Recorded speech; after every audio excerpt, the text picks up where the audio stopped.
नमस्कार, मैं हूं मनमोहन भट्ट।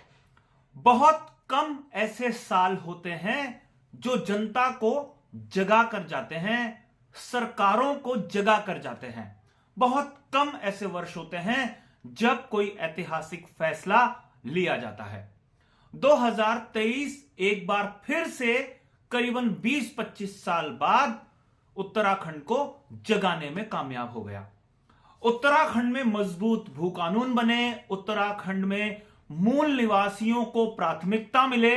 इस मांग को कई वर्षों से या कह लीजिए दशकों से कई लोग उठाने की कोशिश कर रहे थे, लेकिन एक माहौल, एक आंदोलन नहीं बन पा रहा था।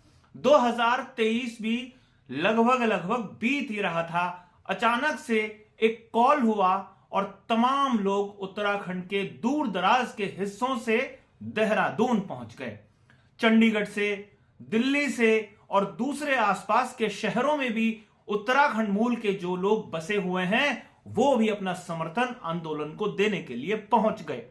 ये एक बड़ी उपलब्धि जाते जाते 2023 दे गया आम जनता को, आम उत्तराखंडी को, कि वो अपने स्वाभिमान की लड़ाई लड़ने के लिए एक बार फिर से सड़कों पर आकर उतर गया। कई लोग हमने देखे जो छात्र थे, कई वो लोग थे जो आंदोलनकारी थे, और कई बिल्कुल बुजुर्ग लोग थे, उन्होंने भी अपना समर्थन दिया। तो ये 2023 वर्ष की बड़ी उपलब्धि है कि उत्तराखंड के मानस को एक बार फिर से वो जगा गया। और अच्छी बात यह रही इस साल की जाते जाते कि सरकार को भी कुछ सोचने पर मजबूर कर गया और मूल निवास और मजबूत भू कानून को लेकर राज्य सरकार ने एक महत्वपूर्ण कमेटी का गठन कर दिया है। और जो हमारी जानकारी है, उत्तराखंड सरकार कोई मजबूत फैसला आने वाले वर्ष में इस संदर्भ में ले सकती है। और उसकी जो सबसे बड़ी वजह है, अगर भारतीय जनता पार्टी को आप देखें तो उसे जो जीत मिली है वो पहाड़ी क्षेत्रों से जबरदस्त जीत बीजेपी को मिली है।